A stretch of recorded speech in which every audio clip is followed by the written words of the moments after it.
Hi all and welcome back to the channel. This is my second video where I show off 5 amazing indie games that you probably haven't played. I love giving some attention to games that I think deserve more mainstream success.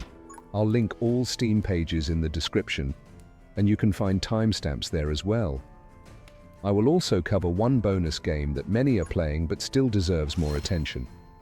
As always, I won't waste much of your time and will dive straight in. The first one is a game you've already been seeing on the screen called Emberwood. The game is available for $14.79 and sits at 97% positive.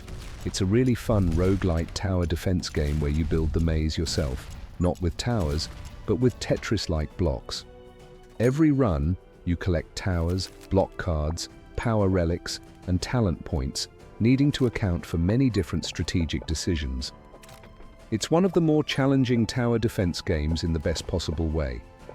If you want to know more about this game, check out my Emberwood in under 3 minutes video. The second one is Atom RPG. It's $14.99 and sits at 86% positive. It will take you about 45 hours to finish. Atom RPG is a post-apocalyptic role-playing game inspired by classic CRPGs like Fallout. You know, it's Fallout, just the classic Fallout, but much more hardcore. It has a world devastated by nuclear war, various factions, turn-based combat, and very deep character customization. Looking at the reviews and the inspirations, this is a no-brainer for fans of these classic titles. You just need to expect some indie jank since this is a huge and highly ambitious title from a small team. The third one is Age of Darkness, Final Stand. It's a survival RTS. The game is $21.99 and currently sits at 80% positive. It's early access though, so some of these negative reviews are old and now irrelevant due to continuous updates. Age of Darkness is very similar to They Are Billions, but with hero units, different factions, and overall a bit more focus on the micro RTS elements of the game. In this game, you build and expand during the day and defend during the night. If you want to know more, check out my Why I Love Age of Darkness video. The fourth one is Dark Envoy. This is a CRPG that combines tactical combat with open-world exploration. The game currently sits at 75% positive on Steam, but a lot of these negative reviews have been addressed with recent updates. You have the usual RPG elements like an interesting story and a deep combat sandbox. But the most interesting thing for me is the more free-form combat. For example, when you cast an ice wall, you can draw it, and because of that, you can use it to block arrows fired at you.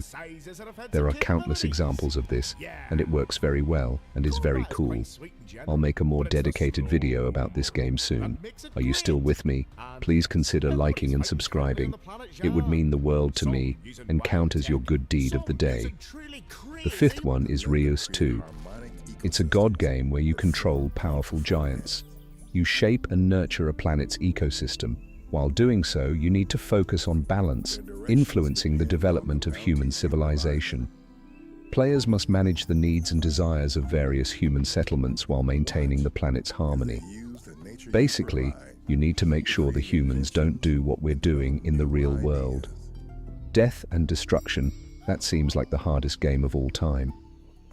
On a more serious note, this is basically what you expect from a sequel: bigger, better, and more depth.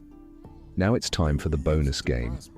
This game sold a lot better than the others mentioned, but it's so good that I still wanted to shine a bit more light on it. It's the Stanley Parable, Ultra Deluxe. It's an expanded re-release of the original narrative-driven game. It's about the monotony of life and free will. I don't want to say more than that. It's brilliant and hilarious. Please play it. It might be the funniest game you will ever play. That was it. If you decide to play any of these games, please let me know in the comments. Regardless, thank you so much for watching. Please don't forget to like and subscribe, and I hope to see you in the next one.